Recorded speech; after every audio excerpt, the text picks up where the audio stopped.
Go on, you got more. Up. Go on, two more. Up.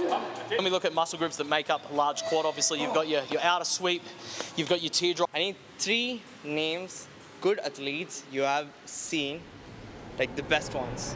I think this is a tough question because, let's say to grow your calves, genetic plays a major role. Don't ask me.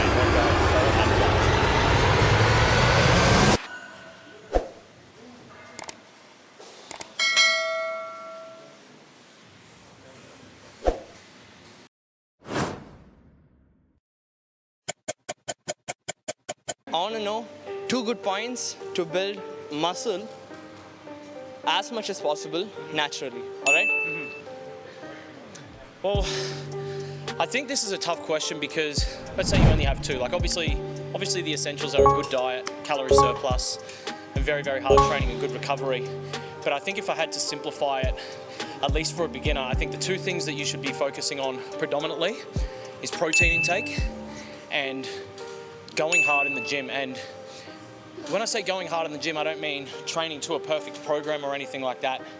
I mean teaching yourself to actually train hard and to push your limits, because you can go into the gym and you can train, but if you're not getting an adequate enough stimulus through hard enough training and pushing those tissues close enough to failure, you're not going to cause enough muscle damage or stimulation to your muscles to be able to grow.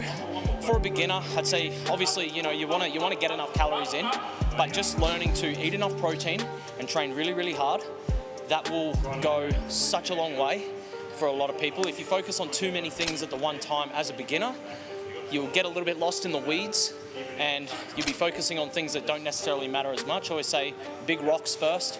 So good protein intake, around 1.6 to 2.2 grams per kilo of body weight. Pounds of body weight. No, it's kilos. 1.6 to 2, my brain's fried, like I said, gains over brains. 1.6 to 2.2 grams per kilo of body weight, and just teaching yourself to train really, really hard, man. I think, firstly, the ability to train consistently and frequently, even on the days you don't want to. That's a key attribute, because a lot of people might have a crappy day at work, they might be tired, they might have had a shit night's sleep, so they don't want to train. Naturally, you're lethargic, you're tired, you don't want to train. But a top-end bodybuilder or anyone who has experience in the gym will turn up and train anyway. And 9 times out of 10 minutes into your session, you're going to feel so much more grateful for having gone. They're the days that count the most. Turning up and actually showing a lot of steel in your approach. So being very, very consistent. The other one, I think, while Joe touched on the nutrition and the training intensity, is mental resilience. We often don't realise how hard we can push ourselves, and we often don't realise where our actual limitations lie. Where we believe our ceiling is, generally we've got another 10 or 15% beyond that we can push. A lot of the times the limitations lie in the discomfort we create in the exercises we're doing. So we get that pain, that discomfort, the stimulus, the lactic acid build-up, the burn, that kicks in, and that's our signal to our brain to pull out and stop. But if we can override that with mental resilience, we can actually push further and get another 2, 3, 4 reps, an extra set, another 5 kilos of weight lifted. So those 2 attributes in particular will take you a long way in developing a lot of growth naturally. It's important, but big biceps are more important. Absolutely. There we go. Let's go. I wake up to a little bit of drool on my pillow, feel like it's gonna be a bad day. Get that range. There you go. Good job, lock out. Ain't hit yet, damn, ain't that great. I don't wanna go to work, cause my boss is a jerk and I'm not even that paid. I need a change in my life, cause I don't feel alive and there's nothing that makes me happy. Hold on. Okay, let's talk about recovery now, since we got that started. Yeah. How long do you think an individual should rest between their sets? That's a tricky question to answer, because it's very subjective to the individual. Right. How advanced of a lifter you are, right, whether you're a beginner, whether you're advanced, intermediate, and it depends on the exercise. So like leg press as an example, when we get to a working set, you're going to need a longer rest period than you are maybe a warm-up set. So any compound, deadlift, squat, leg press, where the exertion level is really high, you could be anywhere 3 to 5 minutes resting between sets. Whereas if it's an isolation exercise, so maybe a lateral raise or a bicep curl, leg extension, you can generally recover quicker, therefore go again, so maybe 1 to 2 minutes depending. If you wanted to superset, on the other hand, you could drop it right down to like 30 seconds, you know, to really maximize intensity and stimulus. So it's very dependent. Of machines we see leg extension, we don't get the full range of motion. Here, like you can see that you can go much deeper in this, right? That's what she said. That's what she said. You get better range of motion, better stretch, and Elongation. right. So, very controversial question. I don't know if it's controversial, but what do you believe, stretch or contraction? Again, that's what she said. He's getting funny. We're not training him hard enough, Joe. He's not getting trained hard enough. He shouldn't be able to talk now. Look, I think they both have their merit. So when we talk elongation, we want to create enough length in the muscle and then obviously have contraction beyond that to create enough stimulus for growth. So they're almost similar in the term that they're used. So when he's talking about elongation or stretch here, we're getting full range. So the ankle is actually sitting under the knee or even beyond it in terms of this particular range of motion. And that's going to create the best range for the best technique, which will create the best engagement, therefore the best expenditure and stimulus on this particular muscle group. Exactly, that's a good point. Woo.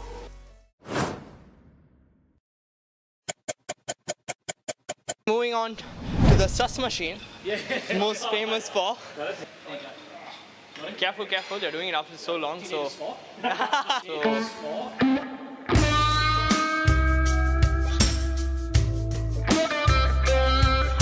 Saying this is very underrated machine. Yes. Yeah. So when we look at muscle groups that make up a large quad, obviously you've got your outer sweep, you've got your teardrop muscles because they're shaped like a teardrop.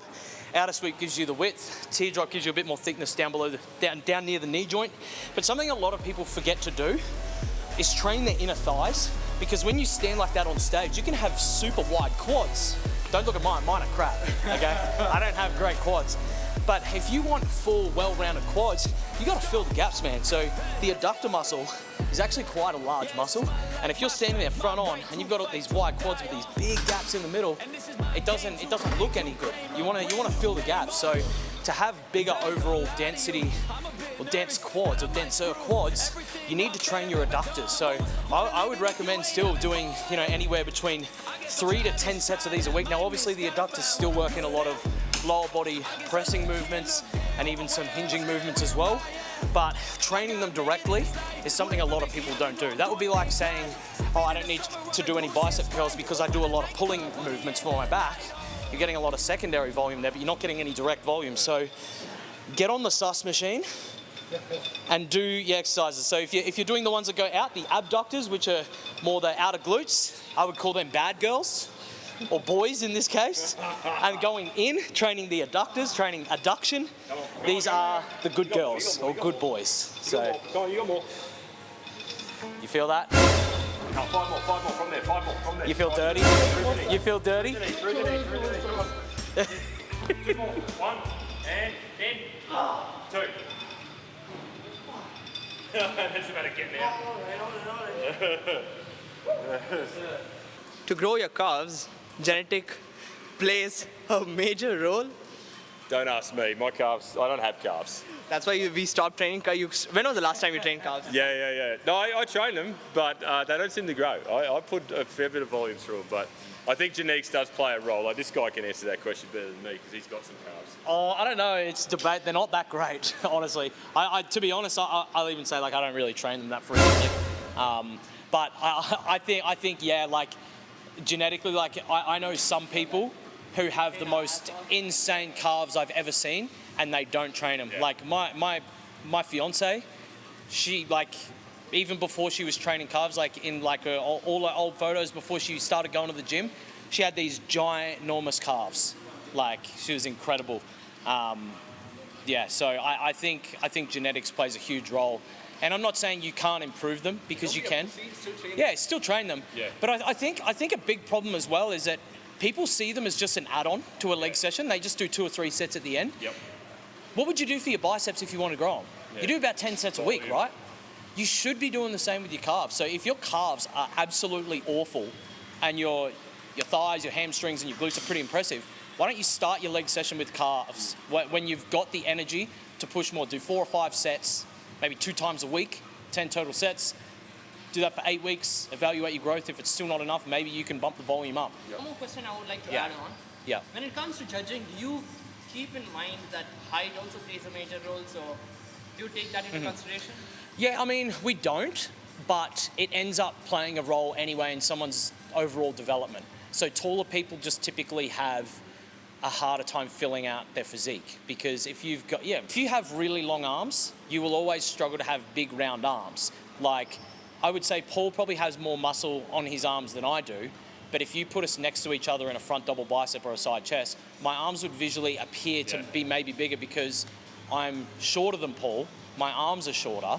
So if you just fill the gaps, you can look at it 2 ways. You can say I'm at a unique disadvantage, but then once you fill those gaps and you round your physique out and fill out the frame, you're at an advantage. Like, you look at Chris Bumstead in classic physique. Right. He's taller than just about everyone, but he's filled out his physique, and which is why he just looks like a mass monster. A good point to add to that is, even if you are on the smaller side still developing, posing plays a big role. Like Joey said, illusion. Bodybuilding is an illusion. So if you can demonstrate and create the illusion that you're bigger through your posing, that's going to go a long way in you having success on stage. So work on your posing. A lot of people take a backseat to posing, they don't practice enough, they don't work with someone who's very experienced to showcase their physique in the best possible way. If you can do that, that's going to play a big role in you having success. You see athletes competing show after show after show. Do you advise on doing that, or would you suggest them to take a good off season and then come back stronger? I can speak from experience on this one, because I've done back-to-back seasons. And while I did do better the second time round, it was more so the fact that I got more conditioned. I didn't get bigger. Right. But I also cooked myself in the process. So straight after that second season of back-to-back, I was stuffed in terms of my energy, my recovery, my reverse, everything. It also comes down to where you were lacking in your physique. If you had all the right pieces in terms of symmetry, muscularity and shape, but your conditioning was off, you can probably come back in 6 months and improve that, because it's not like you need to go away and build muscle. But for example, in Edwin's case,